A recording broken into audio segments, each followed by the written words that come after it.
Yep. Are you good? Okay. Hey everybody, for those that I know and those that I don't know, there's new faces here today. But my name is Karen Lynn. I'm a clinical herbalist who really likes to specialize more in folk medicine. Okay. I've been a holistic health practitioner in this world for over 20 years. So lots of trends, lots of cool things, always something new to learn.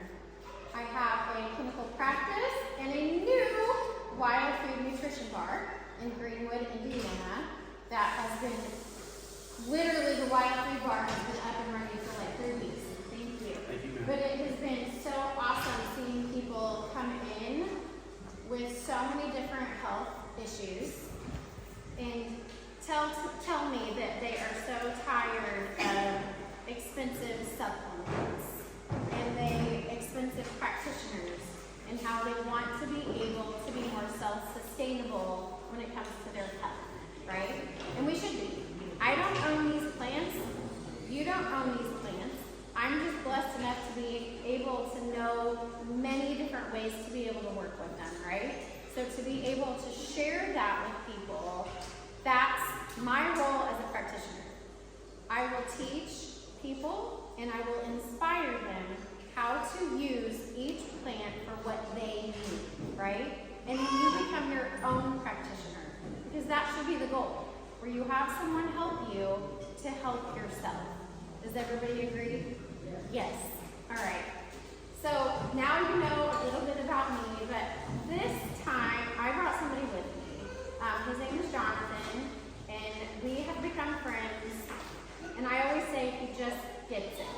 You know, in my world, I am just so done with expensive help for people who struggle with their health, right? And so we started talking, and he's so highly educated, and he understands that and has a lot of the same feelings because he's so educated and he's been seeing this for so long.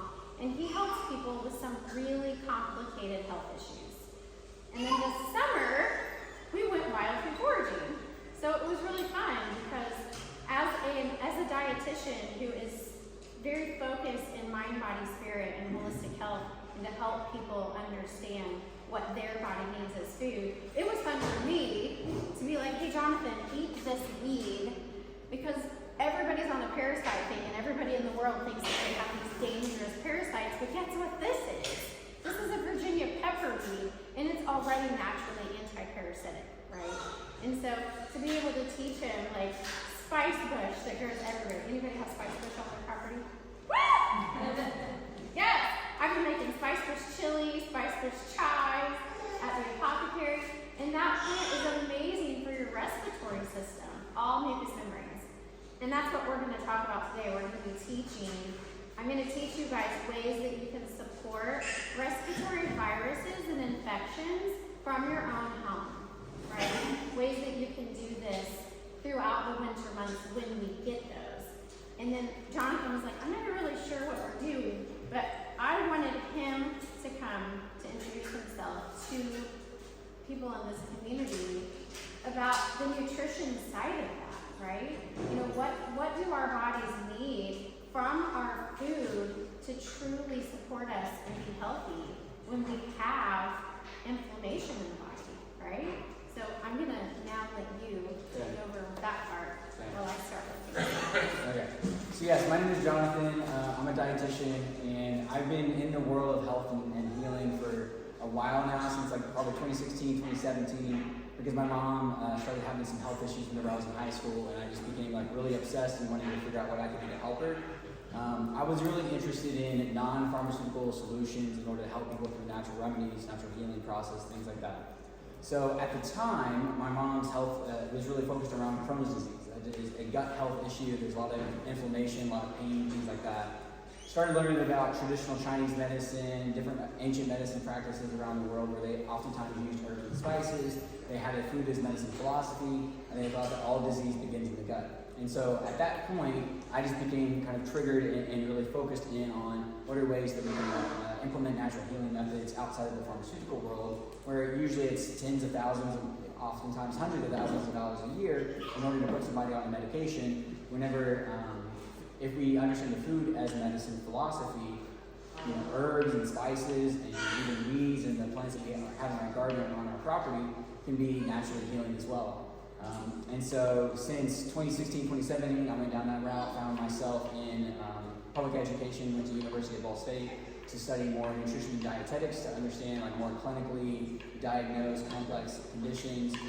But really my focus has always been around natural healing. How do I help people get happier and healthier at like the most affordable, accessible ways? And so I look towards functional medicine that understands root cause and not just slapping labels on symptoms and slapping band-aids on things that we can actually treat from the root of the issue rather than just kind of being distracted all the time. So yeah, whenever I learned about Karen's practice, I was really interested because Karen has a very food-focused philosophy, looking at natural remedies, looking at ways to help people in ways that are accessible. Oftentimes doing tours on the property and helping them understand what plants on their property can be helpful for their conditions that are in their family at the time.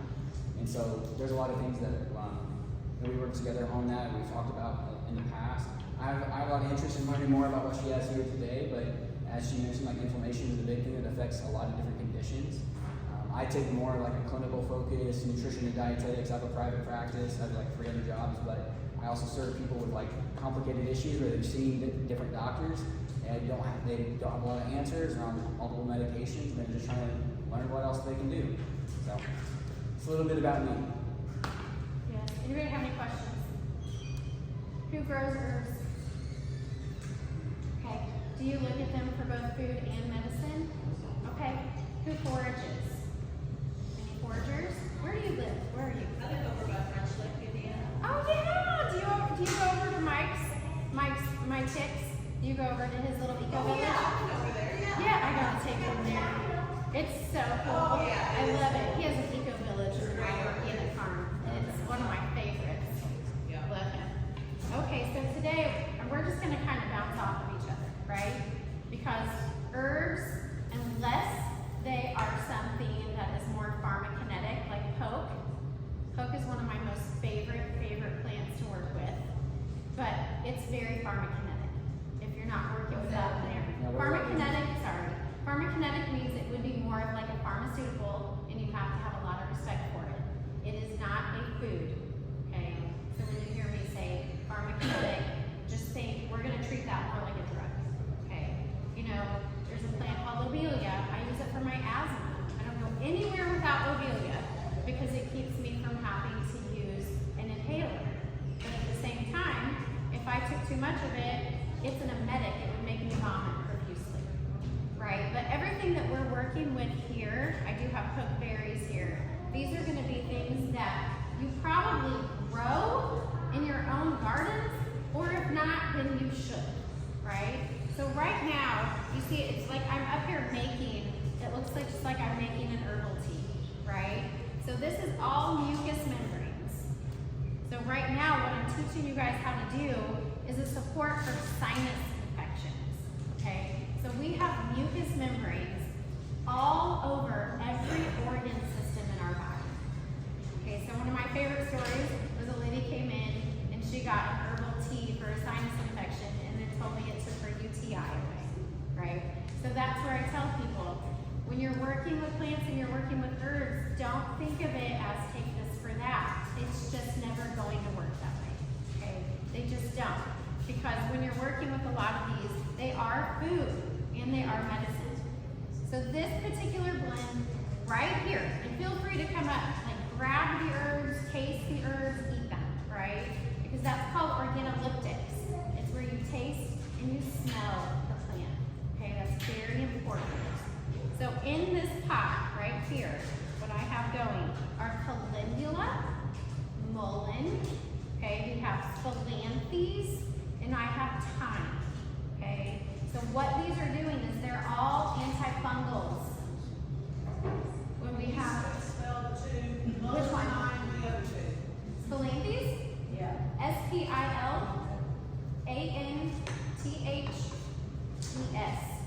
Some people call it the toothache plant. Chad, would you bring more of this with you today? The toothache plant? Uh-huh. No, that's the frost has gotten most of it. Okay, it will. It's a tropical. Yeah. So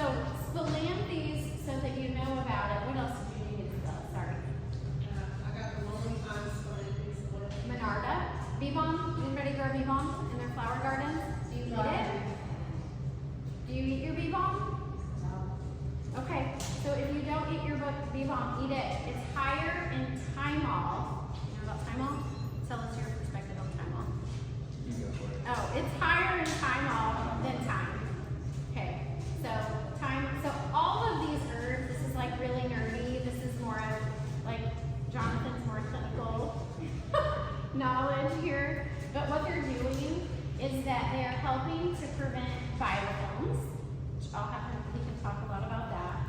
And what they're doing is they're supporting your macrophages. Okay, so we're getting like really nerdy here, but all macrophage means is that macrophages help the body to produce extra white blood cells when you need your immune system boosted and ready to fight, right? So it's the body's natural process of expressing health. And so that's kind of how we So I'm kind of curious. So what does everybody think that we typically do whenever someone has a sinus infection? Like if they were to go to the doctor, what typically happens? Antibiotics. Okay, exactly, right? So how long does that person stay on that antibiotic? 10 days, right? So this is pretty standard. Everybody in the same room knows the same answer. Okay, what happens if that sinus infection comes back? Same thing, okay? It goes away for how long? Well, how long does the sinus infection stay away? It depends, right? So, and then it comes back again and again and again. We go around the gamut on this. So, whenever we think about actually treating the root cause, research shows, and just clinical wisdom and some like ancient wisdom too, a lot of sinus infections have to do with fungal issues because there are things that are going on inside of your body's biology where it's actually a fungus issue, it's a yeast issue, but we're treating it with an antibiotic that's not working with fungus, it's working against bacteria. And so it might just provoke your immune system for a little bit to deal with it mildly, temporarily, but it's not actually treating the fungus.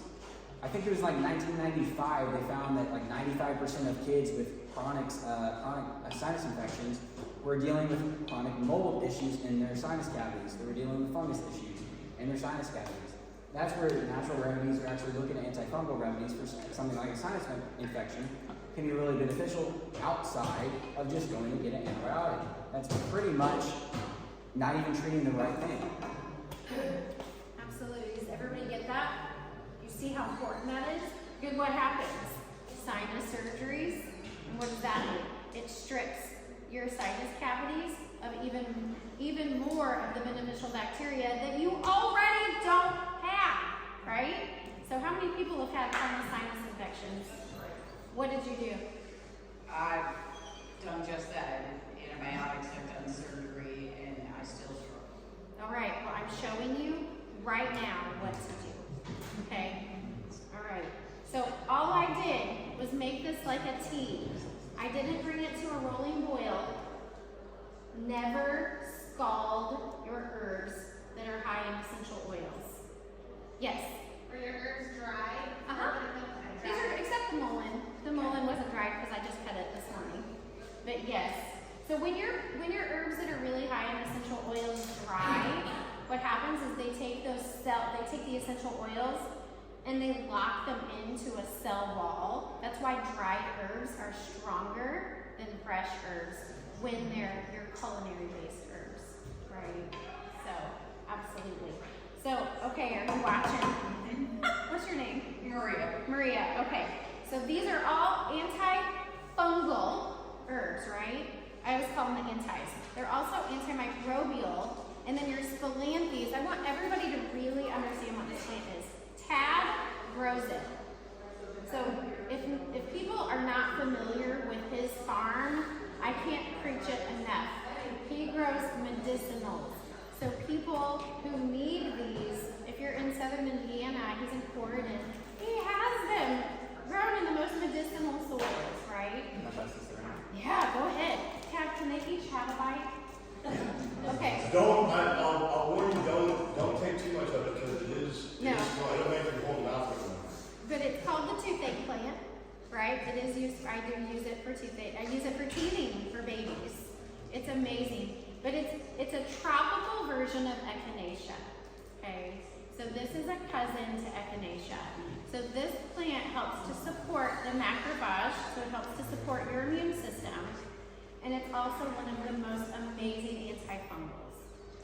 So, yeah. With that being possible with your mouth now, how much is that saline you use? In this formula, I use a bottle of water. So if you're like at home, this is home use, right? You're gonna use a cup of water, and I like it to be some type of a filtered water. I myself use a reverse osmosis at my apothecary to make sure that I have the most clean water for my clients. And then you're gonna use a teaspoon of each plant that I just told you. And you're gonna bring that to right before a boil, and you're gonna make like just a strong tea out of it.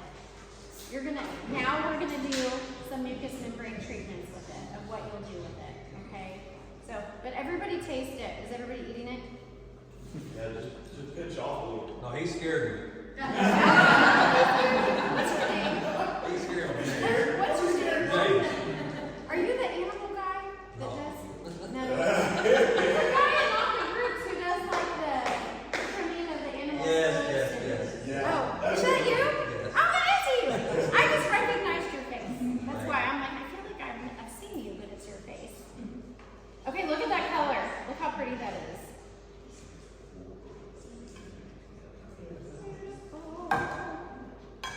So what you would do with this is, instead of all those antibiotics, you could use a blend like this anytime. And every time you use something like this, it's supporting those mucous membranes, and it's stripping all of the nasty bacteria that you don't want, but it's keeping all the good bacteria that you do want. See what I mean? Absolutely. So these are nasal misters. Now, of course, I'm just showing you this. You wouldn't want to do this when it's super hot, obviously. But I just want to pass it around so everybody knows how you would use it. Okay, so for you, it's Maria, but to someone like you, and I don't know if that's gonna, see how it mists out? So it's a nasal mist. So you've just created a nasal mist that will go up in through your mucous membranes into your sinus cavities. And you would do it literally all day long. Because the more that these herbs touch your mucous membranes, the better they work. So it's not like, oh, I just did it once an hour. No, you're gonna do it all the time. And the more you do it, the more it starts to clear, and you don't get those chronic sinus infections. And then the rest of it, you drink it. See what I mean? You drink that. Spilanthes is also a vegetable. So you can chop it up if you have chronic, candida and inflammation in the body, and you have chronic yeast infections, you have these chronic mucous membrane infections. You can use this as a medicine and a food. Who's eating it? Is anybody getting weird taste in their mouth? Can anybody talk, or your mouth Did your tongue? Well, sometimes on plant walks I'll have people taste it and they're like, because their mouth goes numb with it. Absolutely. Yes. Okay. Where can I find a little sprayer, a little spritzer? I buy these through Amazon. What's the shelf life like? Does it go bad after so long? The shelf life, this would last you if you keep it in a refrigerator, if you make this with a distilled water for 10 days. But I don't want you to keep it that long. Right. You know right. what I mean? I want it to be like use.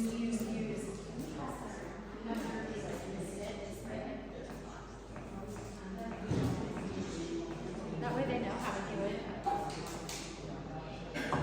Right, I probably would. Yes.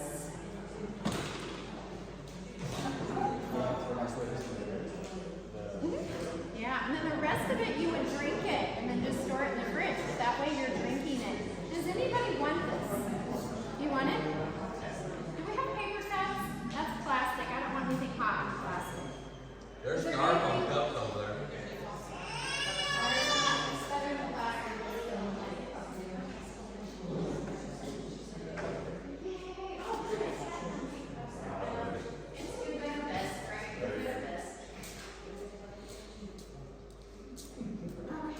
And so, this is an example of an alternative or a complementary treatment that you can do for a sinus infection, or for yeast or candida or for fungus issues. But there's other things that you can do with your diet, with your lifestyle, with your environment to change how your body's responding those triggers or to the experiences. Because a lot of times there's a lot of things going on systemically throughout the entire body, from head to toe, right? And so this can be a treatment that can be applied through the nose, right, to support somebody's nasal passages, the mucous membranes. But then looking at dietary things, looking at, okay, how much ginger can we include in like a stir fry or into a chili or even into desserts, things like that, to help somebody that has chronic sinus infections or chronic infections in general. But also understanding like what the root cause of your infection is really beneficial to understand. Is it a yeast thing? Is it a fungus issue? Or is it actually a bacterial one? In my opinion, I think it's really important to know the actual root cause. Okay, now we're gonna make one for eyes. Does anybody get eye infections, allergies in your eyes, anything like you do? Or you just call them out? All right, so eyes. I love to use raspberry leaves. Does anybody have wild raspberries on their property? It kills me when people tell me that they're like, I just ordered a bunch of raspberry leaves, or they go buy like raspberry leaf tea because wild raspberries are literally everywhere and they're free. But that's why I like doing plant walks, because then you can teach people these things, right? So this is an eye treatment, and I love to use raspberry leaves and sphalanthus leaves, right? So we're gonna put those in there, and then we're gonna use a plant that Tad grows. He just walked out. But when he told me he was growing this, I was so excited because I don't grow enough of it. But it's hydrastis or golden seal. You guys heard of it? Super popular, super high berberine. The nutraceutical companies love to spend, some lady just told me she spent $70 on a bottle of berberine supplement. Does anybody know metformin? Yeah. So metformin, a lot of times in the functional medicine world, they'll take the compound berberine and make it into a supplement to help support people as a natural form of metformin. But you lose a lot of the holistic, full benefits of using the full plant. Or other plants that have that compound. Absolutely. So, this is it. Okay, this is the whole plant. This is the roots and the leaf. Tad grows it. Anybody can grow it, but it is a little bit difficult to grow. Does anybody here have it on their property? No. What is up on the property, you don't know what those things plants are? Okay, some people do. So that's why I was like, has anybody found it growing? Because it does grow wild. I find it a lot. But you're not going to find big patches of it. Okay. But hydrastis or golden seal, there it is. We're talking about it. The whole plant is one of the most amazing antibacterials. You can use it for both bacterial and viral infections. And like Jonathan just said, they are using a constituent in the plant called berberine to help people with insulin. I'm staring at you. Okay, I know. I'm like, I'm staring at you right now. The only thing that I just learned recently, because you never stop learning, so if anybody ever tells you they think they know it all, just turn around, walk the other way, because it's not true. But berberine is heat sensitive, right? So if you heat it, you kill the berberine in it. Okay, so you'll notice what I'm going to do is I'm making another tea blend, and this is the raspberry leaves and it's the sphalanthus. And so I'm going to make that into a tea, and then once that would cool, then I would add the berberine powder. Okay, and then so like what Jonathan was just saying. So let's say someone is trying to get off of metformin, or someone struggles with insulin resistance, right? Again, Tad grows it. I get mine from him because I don't grow enough of it. So I ordered a bunch from him that I can use in the apothecary. But you can take this powder and you can make a cold water infusion out of it overnight. You would let it sit overnight and make a cold water infusion and then drink all of it the next day. And that is a natural extract of berberine because it extracts with cold water. Berberine does.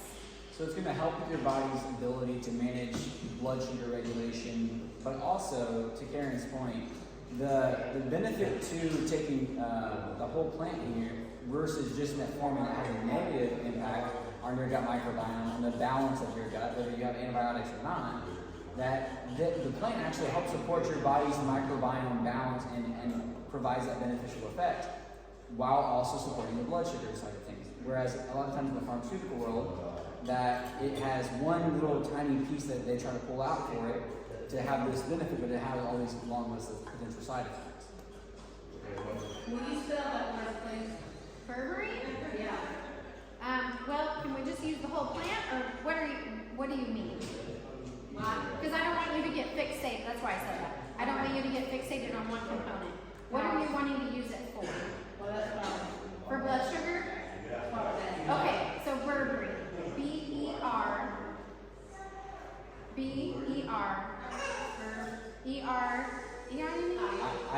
I-N-E? Yeah. So are you saying that the golden seal is the same thing as berberine? Yeah, that's what we're saying. That's nuts. Berberine is in golden seal. Berberine is a constituent inside. Okay, so in the pharmaceutical and nutraceutical industry, they are reductionists, okay? So what they do is they bring plants in and they study constituents and different chemistries in plants, and then they isolate them, and then they sell them to you as a drug or a nutraceutical. Is that bad? No. It's not bad. It can be really helpful at times, right? But at the same time, if you know how to use it from the whole plant, right? Because a lot of people don't know that. Maybe they don't have access, or they don't know, hey, there's a farmer where I can get the whole plant, right? So we just want you to know how you can use the entire plant and not just like turmeric, right? You know, if you're using the entire turmeric plant, you're getting the most benefit, not just the isolate curcumin. Do you know what I'm talking about? Yes. So it's just isolated. But if you actually eat the whole root, it's fat soluble. So if you infuse the whole root and you're cooking with it, with lard or raw butter or a nice fatty non-industrial seed oil, then you're getting more nutrition out of that turmeric root than you would that capsule that's been reduced down to one constituent. See what I mean? Does that make sense? Yeah, that capsule that you don't even know is what it says. Yeah, that's a really great point, because oftentimes these things are sitting on the shelves of Walmart, or they're sitting in the warehouse of Amazon. If, to Karen's point, some of these things are heat sensitive, we have no idea if Amazon is keeping these things cool in the warehouse. We don't know if the temperatures are regulated or not. So by the time it actually gets into your kitchen, whenever you're starting to take these supplements sometimes, it may not even be all that active. It may not even be all that effective for you at all. So yeah, the golden seal is the actual plant, and then berberine was just a constituent inside of it. Absolutely. But if you're using the whole plant, like, isn't that awesome? Absolutely. And it's going to be much more affordable. It's going to be much more accessible to you.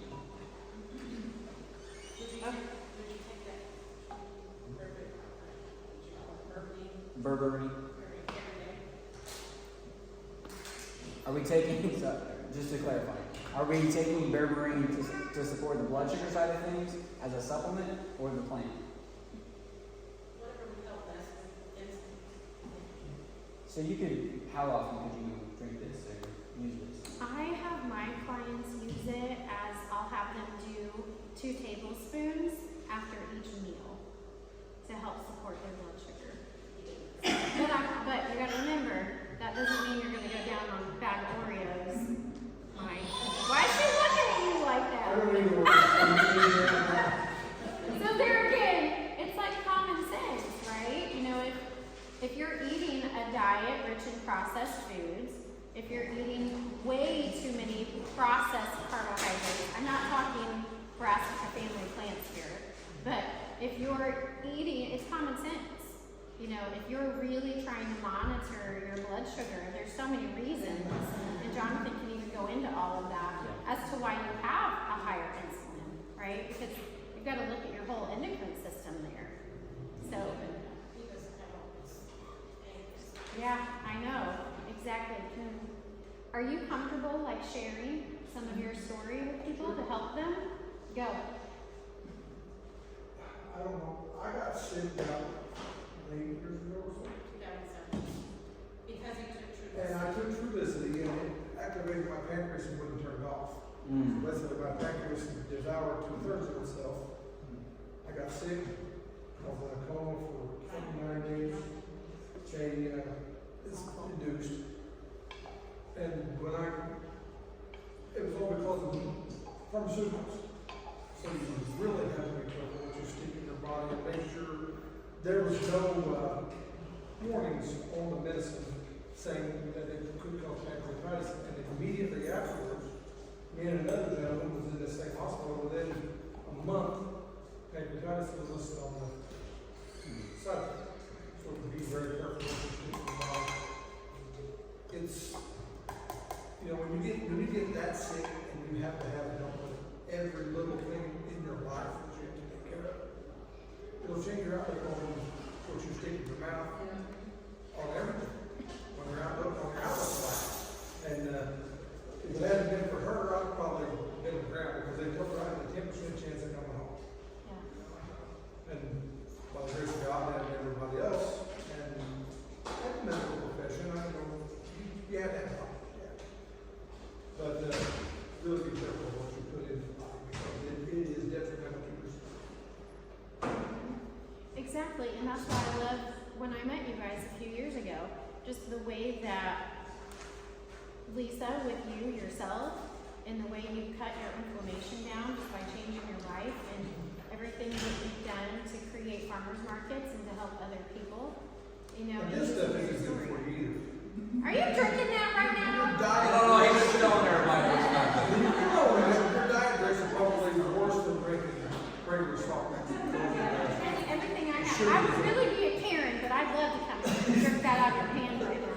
I get Anyway, in trouble all the time. I have something to drink.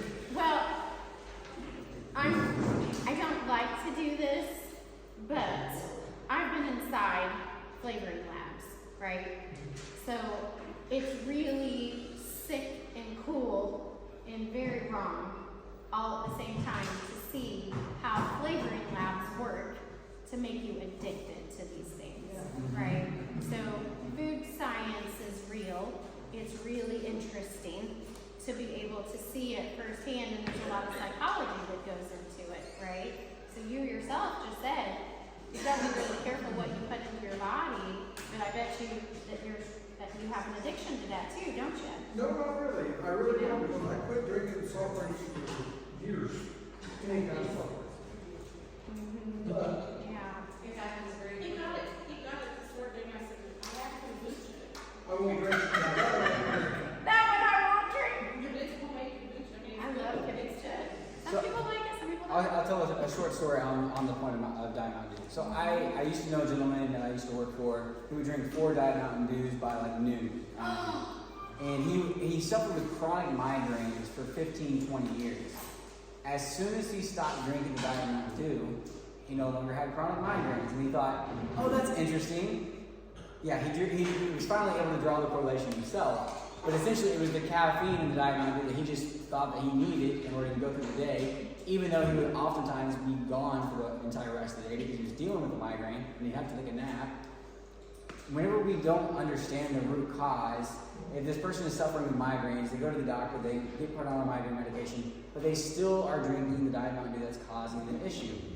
Whenever you are dealing with things in your life, it's okay to ask for help from people that are going through similar experiences to learn what's worked for them, what hasn't worked for them, or even just asking for help from other people just to understand, okay, can they get a different set of eyes and ears on the situation, maybe understand what I'm doing in my own life, that's maybe causing this issue or making it worse. Even like professional sports players, they have coaches in order to like help guide them along the journey. Sure, absolutely. Well, I'm not going to harp on you anymore. You already know. You already know, Michael. Okay, so this one here is an eye treatment. Everybody get the ingredients. Raspberry leaves, okay?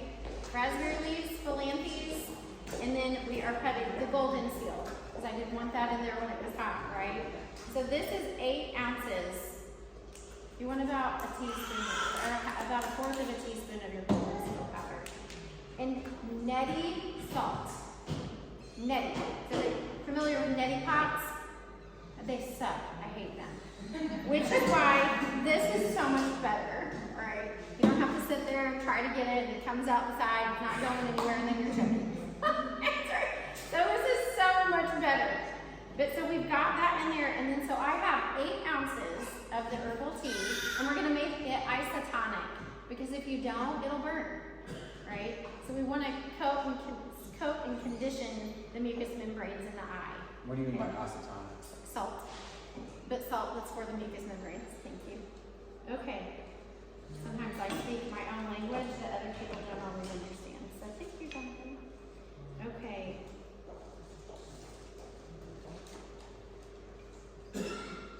There's nothing that you couldn't do that she's done at home. You can do all of this at home. Clearly, right? All of it. Absolutely. Where's my little... And if you have an eye allergy or conjunctivitis, you have anything going on with your eye, this is one of the most soothing eye treatments. And it's antifungal and it's antibacterial. Yes? Is it good for retinopathy? What, honey? Is it good for retinopathy? Retinopathy? I don't know. What is that? Diabetic retinopathy. Inflammation. Oh, yeah. Is it? Yes. Absolutely, because it's inflammation. So, yes. Did you write it down on how to use it? No, but it said that's gonna go to YouTube. Okay, absolutely. So that way, I can show you in person how you would do it. But you get these little eye cups, and you can get them in glass too, right? But I like the silicone. And so these are made to put your eye in, and it will suction onto your eye. And you tilt your head back, and you just roll around to your eye, and then you come down. And you dump it, and you'll refill it. And do it again. And you want to do it about 5 times.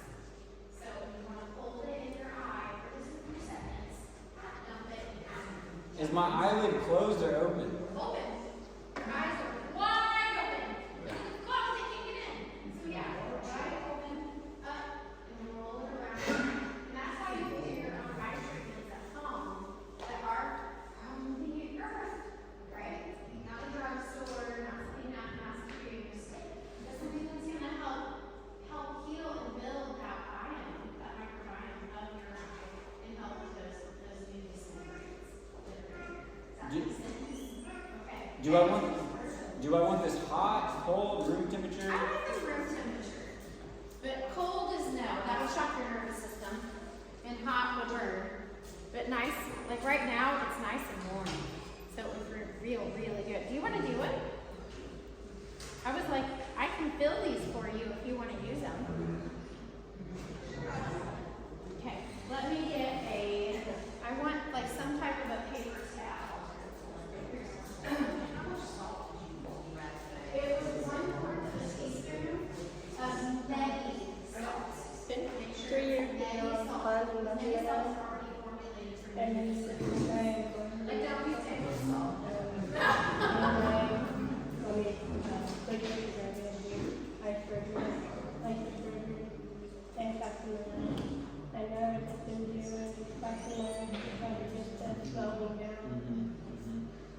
Yeah.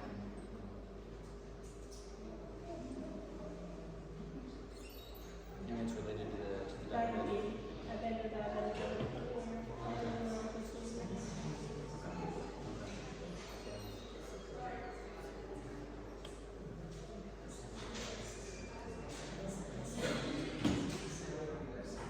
Karen, Yeah. when you put the morning rest, how long do you leave it open? A few seconds.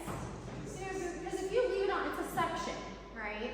So if you leave that suction on too long, you're going to create a suction on your eyes. So and that's why I was like, would you like to try this? I want you to have. And then that way you can try this. And so remember, this side is going to go, the bigger side is going to go like this. So you're going to put it just under your eye, and then you're going to tilt back, and then see how that feels. It should feel really warm. To the words that have one You feel how warm it feels. To me, I think that feels really good. How does it feel to you? I think it feels pretty warm. I don't know. Okay, then let it cool off until you're comfortable. But let me get you some paper towels because it will come down your face. So should you guys vitamins for 20 years? I came to the room years ago. My husband, my baby, was unmarried for 1 year. But I should have 15. Your A1C? Yeah. Yeah. Nothing about mine. Just about the man. But now she's put it down. She's got a study from somewhere. Okay. And I'm only like 1 minute. Yeah. One of them is 2 and one is 2 and one. I think like the 2 and the 1 is the study. Yeah, I was going to do celebration. So I think it's the 2 and the 1. Okay. And years ago, I was going to this and I'd be talking about trying off something else. Okay. Yeah, I still wanted me to take it out of my medicine.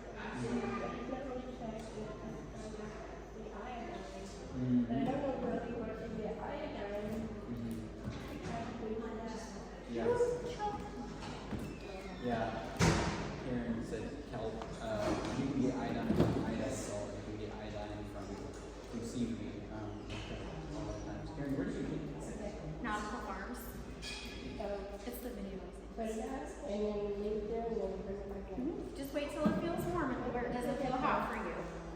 Okay, so right now I'm gonna get pine cones going. Has anybody ever made pine cone jam? Heard of it? It's an old southern thing, very southern. But I'm gonna get some of these done. Pine cones have resin in them, right? So lots of resin. Let's see if I can do this. Perfect. So pine is known to help. It's a really high form of vitamin C. But for this, we're not going for vitamin C because we're cooking it. So anything that you have that's really high in antioxidants or vitamin C, if you cook that, you just null. That's my beef with elderberry. You don't want to cook your antioxidants because then they're gone. They're heat sensitive. But with this, what we're looking for is we're looking for the terpenes and we want the resins. And we're gonna pull that out. So I'm gonna let that cook so we can soften it. How do they feel? Well, I felt like it took only that one on the run. I don't know, the few minutes because it started with it now. So it did only section. Okay. And I didn't know if I should like do it again. You can do it over and over again Oh, okay. because it's yours. Okay. Yeah, absolutely. Okay, so while these pine cones, I've got pine cones and juniper berries in here, okay? Juniper leaves, stems, and berries. And we're gonna make an old southern folk remedy for all things respiratory. When you have a nasty respiratory cough or cold, we're gonna use those, but we're going for the resins. When you think about a tree that's been hurt and then it has the sap that comes out, the sap comes out to heal the tree and to protect the tree from infection. And the resins do the same thing for us. So it's wonderful, but that needs to cook a little bit. I want to talk about nebulizing plants. And Chase has mullein out here in jars. Are you all familiar with mullein? It's an interesting plant. It's a really strong anti-inflammatory. It does support, your lungs when you have a cough, things like that. But it's an anti-inflammatory for the whole body, right? It's just a beautiful plant. But it needs support. So when people are like, I just drink mullein tea, it's not gonna do a lot. So if you have a condition that has a lot of mucus, mullein's not gonna be able to penetrate the epithelial tissue on the lining of your lungs if you have a lot of mucus there. So that's where you always wanna pair it with plants that help to thin mucus, okay? And so here, I have mullein. A lot of people know mullein because it's really popular in the herbal world. Okay, and if we want to add moisture, that's where you would use your okra or your marshmallow leaves, not roots, but marshmallow leaves. Does anybody grow marshmallow? No? Man, Kat, are you growing marshmallow? It's on the list to start. Yeah. That's pleurisy. Yeah. So, okay, so you are growing pleurisy. So, yeah, Okay. You did ask me about I that. did, you were Yeah. like, not yet, and I'm like, I thought you were. Yeah, we do grow butterfly. Okay, that's good to know. I'm gonna talk about that. So, okay. Land. No, that's a mullein, but lamb's ear looks like it. Okay, they do look alike because they feel alike. Lamb's ear is thinner, and a mullein is bigger. So it's like fat when you're doing that. And then we have sage. Okay, sage thins mucus. So if you have that, oh, my nose just won't stop running, and I just can't keep coughing things up, sage is going to be your best friend for that. Sage is also a nervine, so it calms your nervous system when you don't feel well. Like if you're not sleeping well, you're agitated. I make an herbal NyQuil. I got really, really irritated when my brother-in-law was staying with me because he had that bright shit in my house. And I was like, why is that in here? It was awful. But he doesn't think like I do. So I was thinking about it, and I was like, I'm going to create an herbal NyQuil so that people aren't poisoning themselves when they're already sick with bright blue and green petrochemicals, right? So, you know what I do, and anybody can do it, you make a fire cider. I think we all in this room know about fire ciders, right? No. What? No way! Can you believe that? No, fire ciders are old. I say that because Chase loves fire cider, and he's always posting it. Fire ciders are old medicine, and I don't even have to talk about them. But fire ciders are always a base of garlic, onion, and horseradish. I don't like horseradish, so I use hot peppers. And I use all different types of hot peppers. Hot peppers. I use all different types of hot peppers. But that's the base. The whole point of a fire